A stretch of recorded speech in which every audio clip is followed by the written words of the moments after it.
Been a weird series between the two, but the visiting team has won the last 11 meetings between the Giants and Falcons. Hey, how are you, folks? Jason Horowitz and NFL.com's Pat Kirwan with you, breaking down 3-2 New York on a 3-game winning streak at 1-4 Atlanta. It's the Monday night, and Pat, this Giants team has done it with offense, they've done it with defense, and they've done it by picking off passes and taking it for a touchdown. And now they get Joey Harrington, who they can rush, and especially without the Falcons, without having Wayne Gandy for the rest of the year.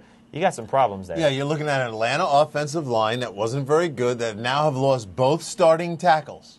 And you're facing a Giant team that has all kinds of pressure schemes. They can bring Kiwanuka, they can bring Osayu Minora, they can bring Tuck, they can bring, the fourth guy's Mike Strahan. They'll get after Joey Harrington, who's a midline passer, who likes to throw from behind the center. The defense has been instructed. We know the launch point. It doesn't matter which quarterback they put in. This ball's getting thrown from 5 yards behind the center, and they're going to come up with about 10 different ways to pressure that point. And I even think the inside blitz pressure that they like to show is going to be effective. Joey or Byron are going to be running for their lives all night. So let me ask you this then, because Warrick Dunn and Jarius Norwood have not really been effective this season. Can they do it in this game? You know, I think it's time to switch gears here, and I think that Norwood needs to get the load of carries, and Warrick Dunn needs to be phased into a specialty player on third downs.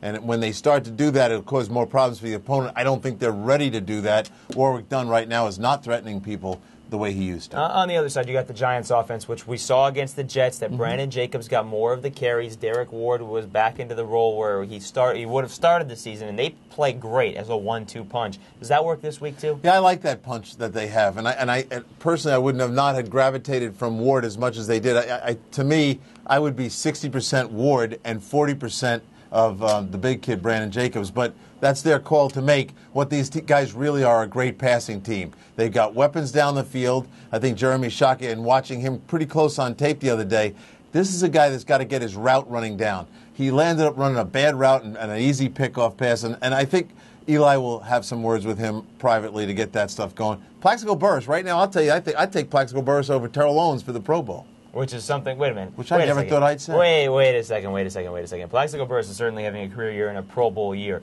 But in a game situation, in any game, you would take Plaxico over Terrell Owens? Right now, I'll take Plaxico Burress over Terrell Owens in a game. All right. Well, of course, the Giants will take Plaxico Burress, and all of his touchdowns. We'll throw those in. And you don't have to go to practice either. I like you when you don't practice. A lot of guys have been good this season without practice. Let's take a look at the AccuScore prediction. 10,000 tests, 10,000 results. It spits out the answer, and here's what it has for the Monday Nighter.